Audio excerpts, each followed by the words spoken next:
chi nang atang sum la phê khê kri nu zo lên lâm pian mi dòng gần tâm kan nun nak akri ta lâu hin sun chi nak lên si ba in khap mi vô lê a na ngam lê lung lê na kum lo na bay na leng mi kan si kan su ding lam mu sak tu boy pa he kan hum lo ma kri thong in na lay nu na tay tu nang ngam na châu tu kan si la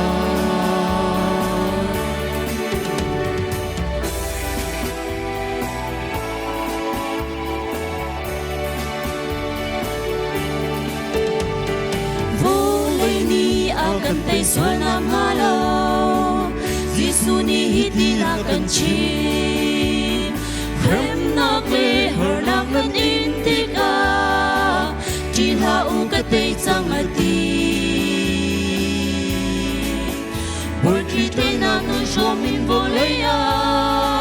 leng ding kan si kan na akri ta long hin chu na về si ba in khát mi vô lấy a nang ngập lê lung đây na kum lo na bay na lê mi kan si kan su ding lam pu sak tu boy pa he kan hum lo ma kri thong in va lei nu na te tu nang ngom na châu tu kan si la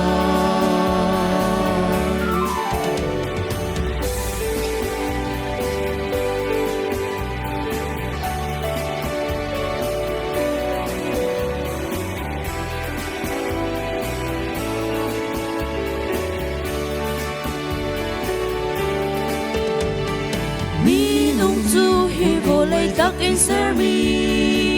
leya kir than ding kan si kan nun na kan tho zu ang nei tu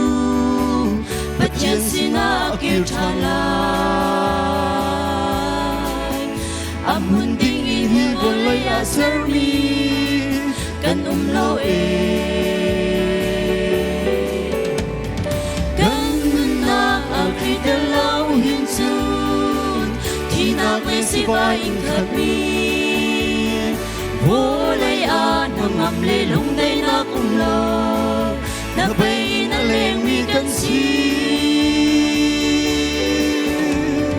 kan su ding lam mu sak tu boy pa he kan num lo ma kri thong in va lay nu na tay tu na ngam na châu tu kan si la